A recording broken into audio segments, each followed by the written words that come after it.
अब हम सृष्टि की मंगलमयी लीला का, भगवान की सदिव्य लीला का श्रवण करें। उससे पूर्व सुखदेव जी ने पहले भगवान को प्रणाम किया, मंगलाचरण किया।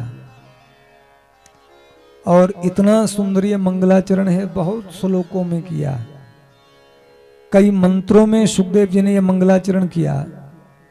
और मंगलाचरण करते हुए श्री सुखदेव जी महाराज कह रहे हैं, यत कीर्तनम यत स्मरणम यदीक्षणम यद वंदनम यद श्रवणम यदर्पणम लोकस्य सद्यो विदनोति कल्मषम तस्मै सुभद्र श्रवसे नमो नमः।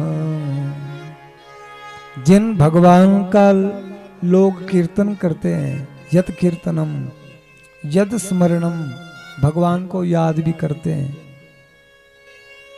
याद करने से भी भगवान प्रसन्न हो जाते हैं। आप हम लोगों को कोई याद करे तो बोलो हमें प्रसन्नता होती है कि नहीं? और कई बार कोई हमसे बात करे तो हम पूछते हैं भैया कैसे याद किया, कितनी प्रसन्नता होती है। अरे आपने याद तो किया। सेवा भले ही ना की जाए, याद भी कोई करे तो कितना अच्छा लगता है। देखो ये हमको याद तो करते हैं, भूले नहीं। ऐसे ही भगवान को याद भी करते हैं तो भगवान उससे प्रसन्न होते हैं। याद तो रखिए, यत कीर्तनम यत स्मरणम, स्मरण का मतलब याद। भगवान का जो व्यक्ति कीर्तन करता है अथवा जो कोई याद भगवान को करता रहता है अथवा भगवान का दर्शन करता है, आप अपने पूजा घर में मंदिर में भगवान का दर्शन करें, भागवत जी का दर्शन करें, और जो भगवान को प्रणाम करता है, रोज प्रणाम करता है, तो आप हम लोग देखो जब प्रणाम किसी को करते हैं तो आशीर्वाद मिलता है कि नहीं? सेवा क्या की? आप हम लोग बुजुर्गों के चरण छूते हैं, गुरुजनों को प्रणाम करते हैं तो आशीर्वाद मिल गया। क्या सेवा किया आपने? कुछ नहीं, बस प्रणाम किया, उसी से आशीर्वाद मिल गया। ऐसे ही भगवान को जो रोज प्रणाम करते हैं उनको आशीर्वाद मिल जाता है। जो भगवान की मंगल में कथा का श्रवण करते हैं, यह श्रवणम, उससे भगवान प्रसन्न हो जाते हैं। और यदर्पणम, कुछ भी भगवान को आप अर्पण करें, पत्रम पुष्पम फलम तोयम, बोले। और ऐसे जो लोग हैं, कोई भी साधन जिनसे बन रहा है, चाहे श्रवण कीर्तन भगवान की याद, कोई भी इनमें से साधन व्यक्ति कर रहा है तो उस व्यक्ति का मंगल हो जाएगा। लोकस्य सद्यो विदनोति कल्मषम, सद्य कहते हैं तत्काल। भले उस व्यक्ति के कोई भी यदि अपराध, उससे गलती हो गई है, कोई पाप हो गया है, वो सद्य तत्काल वो व्यक्ति पवित्र हो जाता है भगवान की उपासना से। ऐसे पवित्र कीर्ति भगवान के चरणों में मैं प्रणाम करता हूं। सुखदेव जी ने बड़ा पावन मंगलाचरण किया और कई मंत्रों में भगवान की दिव्य महिमा का स्मरण करते हुए भगवान को प्रणाम किया। बोले परीक्षित, आपने प्रश्न किया है सृष्टि के संबंध में, तो यही सृष्टि की जो कथा है, सृष्टि की जो ये लीला है, ये नारद जी ने सुनी है ब्रह्मा जी से। बोले श्री नारद जी ने ब्रह्मा जी को देखा ध्यान में, तो नारद जी सोचने लगे ब्रह्मा जी किसका ध्यान कर रहे हैं? अरे ये तो सारी सृष्टि को बनाने वाले हैं, विधाता हैं, सृष्टि करता है। और देखो हाथ में माला लेकर के जप रहे हैं। तब नारद जी ने हाथ जोड़ करके अपने पिताजी से पूछा, पिताजी आप मेरे ही पिता नहीं, आप तो विधाता हैं, पर मेरे मन में प्रश्न है, आप किसकी उपासना कर रहे हैं? अरे देवता आपकी उपासना करते हैं, बड़े बड़े दानव भी आपकी उपासना करते हैं। देखो भाई, राक्षस लोग भी ब्रह्मा जी की उपासना करते हैं। हिरण्यकश्यपु ने ब्रह्मा जी की उपासना की, तो ब्रह्मा जी को नारद जी पूछने लगे, आपका तो ध्यान, आपका तो नाम मंत्र, आपकी तपस्या तो बड़े बड़े असुर और देवता भी करते हैं, बड़े बड़े ऋषि मुनि करते हैं, आप किसकी उपासना कर रहे हैं? तब ब्रह्मा जी ने कहा कि मैं तो निमित्त हूं और करने करवाने वाले तो सब भगवान श्री नारायण हैं। ब्रह्मा जी कह रहे हैं, अब आप सोचिए, स्वयं ब्रह्मा जी ये बात स्वीकार कर रहे हैं कि सबके मूल केवल मात्र हमारे प्रभु श्री नारायण हैं।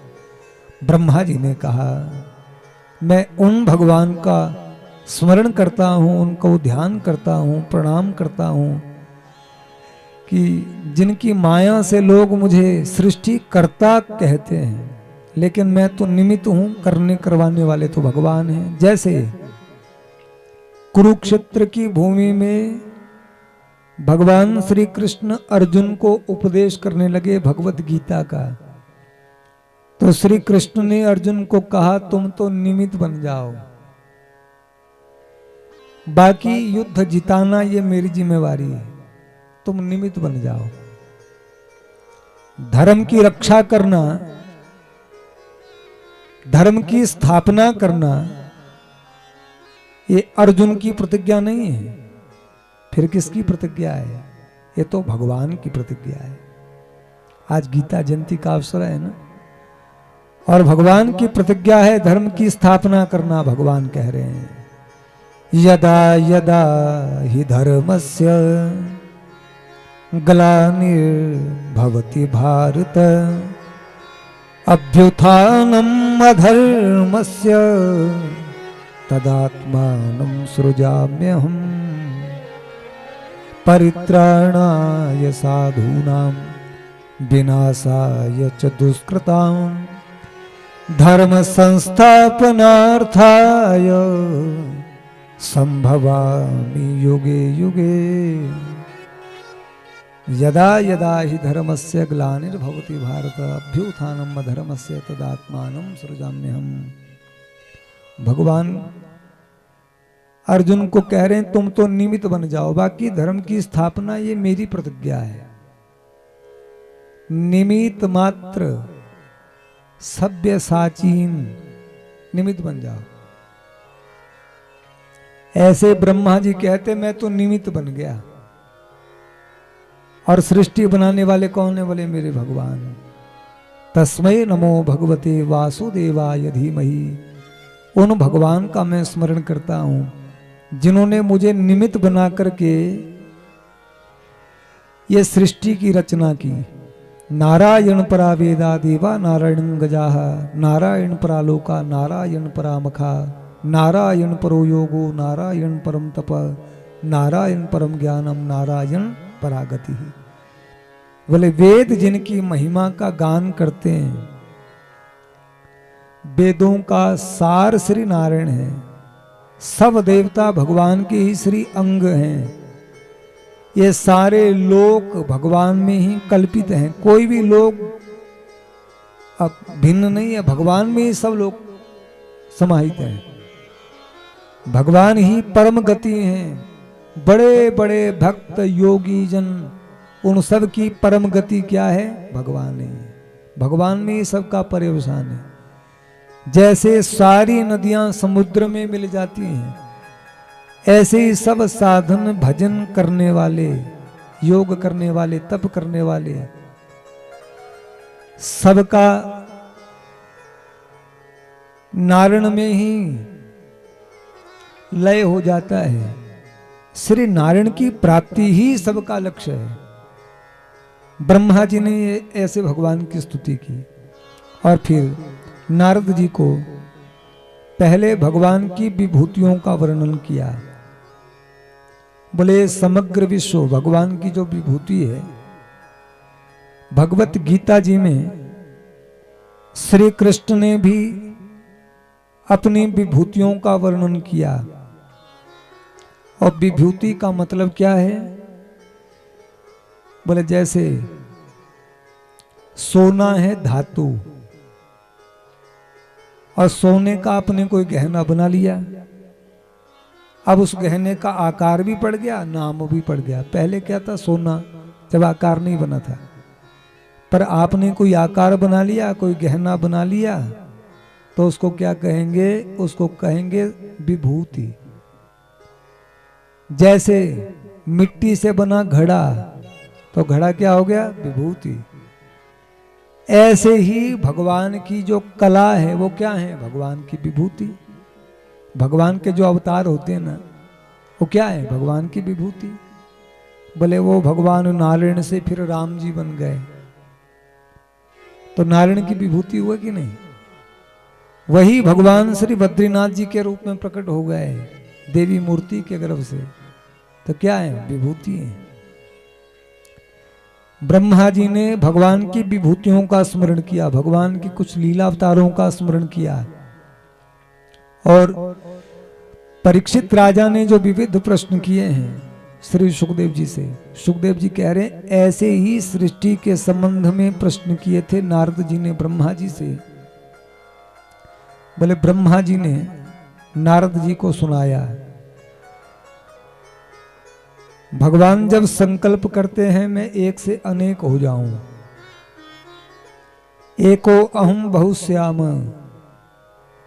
तो वही भगवान अपने लिए स्वरूप शरीर धारण करते हैं, उन्हीं की नाभि मंडल से मैं प्रकट होता हूं। स्वयं ब्रह्मा जी अपने प्रकट होने की कथा सुना रहे हैं भागवत जी में नारद जी को। नारद जी पूछ रहे हैं आप किनका ध्यान कर रहे हैं, तब ब्रह्मा जी सुना रहे हैं देखो नारद, जो भगवान मुझे प्रकट करते हैं। नारद जी को ब्रह्मा जी अपने प्रकट होने का प्रसंग सुना रहे हैं।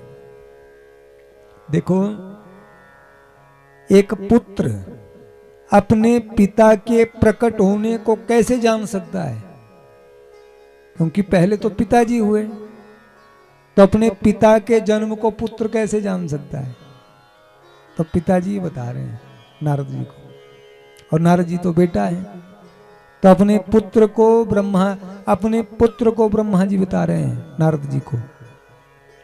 ब्रह्मा जी कह रहे हैं कि देखो नारद, भगवान की नाभि मंडल से मैं प्रकट हुआ, नभ एव नाभि, ये जो नभ है, ये जो आकाश है, ये जो अंतरिक्ष है, ये अंतरिक्ष भगवान की नाभि है, तभी इसको नभ बोलते हैं। भगवान को नैवेद्य लगाते हैं, भगवान की उपासना करते हैं, तो वेदों में मंत्र है नाभ्या आसीदंतरिक्ष, बोले नाभि अंतरिक्ष लोक, ये भगवान की नाभि है, नभ एव नाभि। आप सोचिए जिन भगवान की नाभि इतनी बड़ी है आसमान, वो भगवान कितने व्यापक है, कैसे हैं विश्वरूप भगवान, कैसे हैं विराट भगवान, कि अंतरिक्ष जिनकी नाभि है। ब्रह्मा जी बोले हम जब कमल के पुष्प के ऊपर उनकी नाभि से प्रकट हुए, तो हमारी इच्छा हुई चारों तरफ देखने की। ब्रह्मा जी की इच्छा हुई देखूं तो सही, चारों तरफ ब्रह्मा जी देखने लगे, चार मुख हो गए। ब्रह्मा जी विचार करने लगे कि मेरे अतिरिक्त कोई नहीं है, तो मैं कहां से आया, मुझे तो किसने प्रकट किया होगा।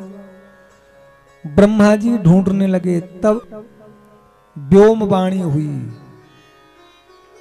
तप तप तप। ब्रह्मा जी को ये 3 बार सुनाई दिया। हमारे सनातन वैदिक धर्म की महिमा देखिए, सबसे पहला शब्द है सृष्टि के प्रारंभ में तप। स्वयं भगवान भी करते हैं तप, बद्रिकाश्रम धाम में तप कर रहे हैं। ब्रह्मा जी ने सृष्टि बनाई, बाद में तप किया, पहले तपस्या की पहले। ब्रह्मा जी को भगवान ने तप की प्रेरणा दी।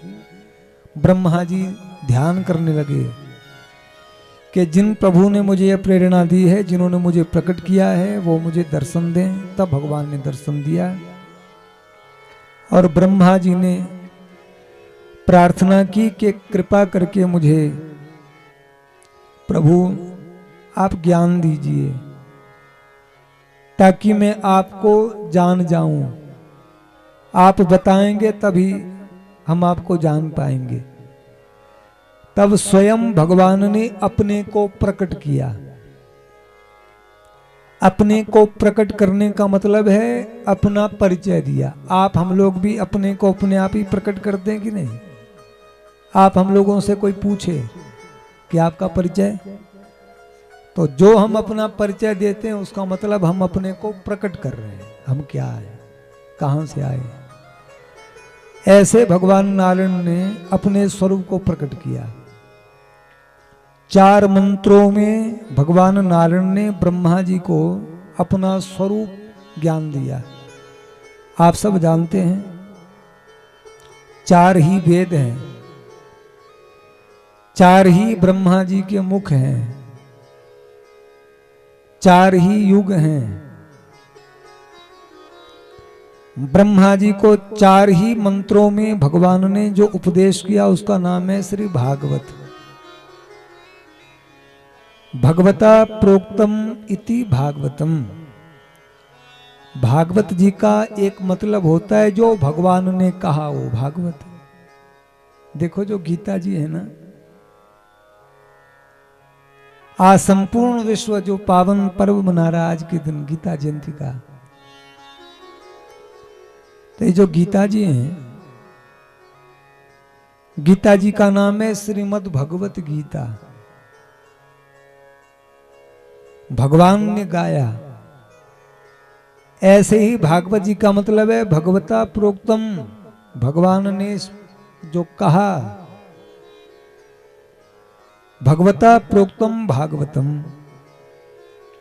भागवत जी में भक्ति, बोले भा से भक्ति, ग से ज्ञान, व से वैराग्य और त से तत्व, 4 तत्व हो गए कि नहीं?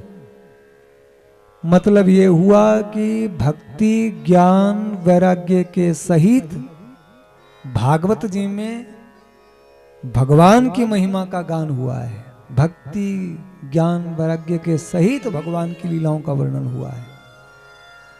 और ब्रह्मा जी ने 4 मंत्रों में भगवान से जो ज्ञानोपदेश श्रवण किया, भागवत का ज्ञान लिया। श्री नारायण ब्रह्मा जी को कह रहे हैं कि सृष्टि से पूर्व केवल मैं होता हूं ब्रह्मा जी। अहमेवासमेवाग्रे नान्यद यत् सत् सत् परम पश्चाद हम यदि तच्चा यो विशेषेत सोस्मे हम। सृष्टि से पूर्व मैं होता हूं। सृष्टि बनती है तो सृष्टि के रूप में भी मैं बनता हूं। सृष्टि जब नहीं रहती तो शेष मैं रहता हूं। भगवान का नाम है ना शेष नारायण।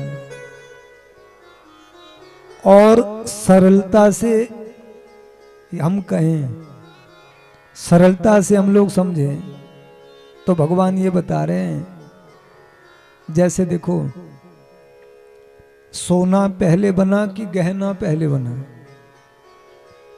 बोले पहले तो सोना ही बना। और गहने कब बने? बोले तो बाद में बने। आभूषण बने बाद में और सोना बना पहले।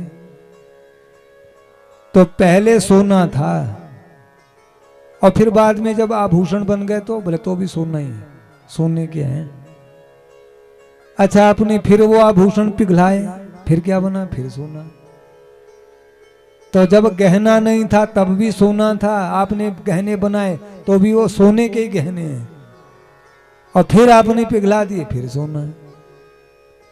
ऐसे ही सृष्टि से पूर्व भी भगवान, सृष्टि जब बनी तो इस रूप में भी भगवान, और सृष्टि जब नहीं रहेगी तो भी भगवान। सारे संसार को चला रहे हैं भगवान। भगवान के स्वरूप को कहते हैं परमात्मा। आप हम सब लोगों को भगवान चला रहे हैं। आप हम लोगों का शरीर चल रहा है तब भगवान चला रहे हैं। संसार को जो चलाए वो परमात्मा, और आप हम लोगों को जो चलाए वो आत्मा। आत्मा ना हो तो कोई व्यक्ति कुछ कर पाएगा क्या? बोले भगवान ही आत्मा बन करके, प्राण बन करके हमारा शरीर चला रहे हैं, वही परमात्मा संसार चला रहे हैं। ऐसा अनुभव करें। भक्ति ज्ञान वैराग्य पूर्वक परमात्मा की दिव्य लीला का वर्णन ब्रह्मा जी ने किया। और सबसे पहली जो लीला है सृष्टि की लीला, 10 लक्षणों के द्वारा भगवान के स्वरूप को बताया है भागवत जी में। एक भगवान की ही महिमा को जानने के लिए 10 प्रकार हैं। 10 तरह से भगवान को ही समझाया जा रहा है, भगवान की ही लीला, भगवान के स्वरूप को समझाया जा रहा है। जैसे कोई शिक्षक अपने विद्यार्थी को समझाने के लिए कई दृष्टांत देता है, ऐसे ही भागवत जी में 10 लीला, 10 लक्षणों के द्वारा भगवान की महिमा को समझाया जा रहा है। तो उनमें पहला लक्षण है सर्ग, और सर्ग कहते हैं सृष्टि को। बोले जो सृष्टि है ये भगवान की लीला है। और कैसे भगवान संसार बनाते हैं सुन करके भगवान की महिमा प्रकट होगी कि नहीं? अरे वाह! कोई व्यक्ति बहुत अच्छी कोई चीज बनाए तो आप हम लोग बड़ी प्रसन्नता से पूछते हैं, भैया ये तुमने बनाया कैसे? आप हम लोग कोई भी सुंदर सी वस्तु देखें, किसी ने बनाया तो हम मन में जिज्ञासा, आपने कैसे बनाया? ऐसे ही ये संसार भगवान ने बनाया। तो इस संसार को देख करके भगवान की महिमा समझ में आ रही है कि नहीं? बोला देखो संसार अपने आप थोड़ी बना, भगवान ने बनाया। अरे वाह, क्या अद्भुत महिमा भगवान की, जिन्होंने संकल्प मात्र से इतना सुंदर संसार बनाया है। तो कैसे सृष्टि की प्रेरणा, कैसे सृष्टि का निर्माण भगवान करते हैं, पहले सृष्टि के संबंध में प्रश्न किया है। 10 जो लक्षण हैं भागवत जी के, उनमें सबसे पहला लक्षण है सर्ग। अत्र सर्ग विसर्गश्च स्थानम पोषण मोतयः मनमंत्रेशानुकथा निरोधो मुक्तिराश्रय। ये 10 लक्षण हैं। पहला है सर्ग, दूसरा है विसर्ग। क्रम पूर्वक इन लक्षणों के द्वारा भगवान के स्वरूप को जो समझाया है, श्री सुखदेव जी परीक्षित राजा को ये पावन प्रसंग सुख तीर्थ में सुना रहे हैं, गंगा जी के तट पर। और यही पावन प्रसंग, यही कथा मैत्रेय जी ने विदुर जी को सुनाई। भागवत जी के 3य स्कंध में, यहां से भागवत जी का जो 3य स्कंद प्रारंभ हो रहा है, 3य स्कंद के प्रारंभ में मैत्रेय जी के पास विदुर जी पहुंचे। विदुर जी तीर्थ यात्रा कर रहे थे। वृंदावन में उनकी भेंट हुई उद्धव जी से। उद्धव जी और विदुर जी के बीच में बहुत सुंदर भगवत चर्चा हुई। उद्धव जी चरण पादुका लेकर के चले गए भगवान की बद्रीनाथ धाम, और विदुर जी आ गए हरिद्वार। और मैत्रेय ऋषि के आश्रम में पहुंच करके विदुर जी ने उनके चरणों में प्रणाम किया। विदुर जी के मन में जिज्ञासा है, प्रश्न है। विदुर जी ने मैत्रेय जी को प्रणाम किया और मैत्रेय जी ने कहा, आओ विदुर, आप तो धर्मावतार हैं। ये तो जो मांडव्य ऋषि है ना, महर्षि मांडव्य के शाप से आप दासी पुत्र बन गए, नहीं तो आप तो धर्मावतार हैं। आप देखिए मांडव्य ऋषि का तपोबल, जन मांडव्य ऋषि की तपोस्थली में, इस मंडी नगरी में आप हम लोग रहते हैं। भागवत जी के 3य स्कंध में आया है मार्कंडेय ऋषि के विषय में, मांडव्य ऋषि के विषय में। महर्षि मांडव्य ने यमराज को, उनको शाप दे दिया, धर्मराज को। बोले यहां बैठे बैठे बड़े नियम बनाना आसान बात है, मनुष्य शरीर लेकर के पृथ्वी पर जाओ, फिर पाप कर्मों से बच के दिखाओ, तब हम मानेंगे। बड़े विस्तार से प्रसंग है। महर्षि मांडव्य ने कहा कि अकारण मुझे सजा दे दी गई है, इसलिए जाओ तुम मनुष्य बन करके। तो धर्मराज ही विदुर जी के रूप में एक अंश थे। विदुर जी ही धर्मावतार हैं। पर देखिए मनुष्य शरीर लेकर के भी विदुर जी ने सर्वथा अपना जीवन धर्ममय बनाया। कभी भी विदुर जी ने अधर्म का पक्ष नहीं लिया। इतना बड़ा युद्ध हुआ महाभारत का, विदुर जी तीर्थ में चले गए पर किसी पक्ष में खड़े नहीं हुए। बोले भाई भाई आपस में लड़ेंगे, अरे किसी का पक्ष लेना तो दूर, हम वो दृश्य देखेंगे उससे भी हमको दुख होगा, इससे बहुत अच्छा है तीर्थ में चले जाओ। तो विदुर जी और मैत्रेय जी का संवाद हुआ। विदुर जी मैत्रेय जी से पूछते, महाराज संसार में सब लोग सुख चाहते हैं, पर ये जो सब सुख की कामना करते हैं पर संसार में फिर भी दुख की प्राप्ति जीव को हो रही है। सुख मिलता है कम और ऐसा लगता है समस्याएं हैं ज्यादा, दुख है ज्यादा। तो आप ये बताइए कि इस दुख का कारण क्या है? तो मैत्रेय जी बोले, विदुर जी सुख की लोग कामना करते हैं और सुख के लिए लोग पैसे भी खर्च करते हैं। सुख मिले इसके लिए लोग लाखों रुपए खर्च करते हैं, पर दुख के लिए कुछ खर्च नहीं करना पड़ता, ना दुख के लिए कोई परिश्रम करना पड़ता है, ना दुख के लिए भगवान से प्रार्थना करती है। फिर भी दुख घर में बैठे बिठाए मिल जाता है कि नहीं? संसार में जिसको भी दुख का अनुभव हो रहा है उसको पूछो कि आपने दुख के लिए किया क्या? बोले कुछ नहीं किया, अपने आप मिल गया। तो ये बताइए ये क्या है? मैत्रेय जी कहते हैं, विदुर जी पहले तो हमको सुख और दुख का स्वरूप समझना पड़ेगा। देखिए बड़ा सुंदर प्रश्न है विदुर जी का। सुखाय कर्माणि करोति लोको, संसार में सब सुख चाहते हैं। प्रश्न ये है कि क्यों चाहते हैं? सारे संसार में देखो जिसको भी चाहिए सुख चाहिए, सुख चाहिए, पर अरे भाई चाहिए क्यों? बोले इसलिए हमको सुख चाहिए, हम सुख रूप जो भगवान है, आनंद सिंधु जो भगवान है, हम उनके अंश हैं। भगवान का अंश है ना जीव, तो भगवान है आनंद घन, तो हम भगवान के अंश होने के कारण हमको भी आनंद चाहिए। मूल में जिसको भी देखो सबको सुख चाहिए। एक पढ़ने वाला विद्यार्थी बच्चा खूब पढ़ रहा है, उसको पूछो बेटा तुम इतना पढ़ते हो दिन रात, किस लिए पढ़ रहे हो? बोले खूब बढ़िया से बढ़िया हमारी परीक्षा निकल जाए, खूब बढ़िया अंक आ जाए, उससे क्या होगा? बोले हम ऐसे लगातार कक्षाओं में उत्तीर्ण होते रहेंगे, फिर उसके बाद हमको खूब बढ़िया सी सेवा मिल जाएगी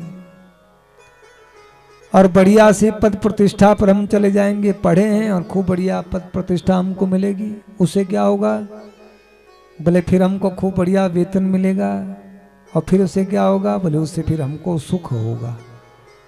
तो सुख के लिए सब हो रहा है कि नहीं? जो कुछ भी देखो वो सब सुख के लिए हो रहा है।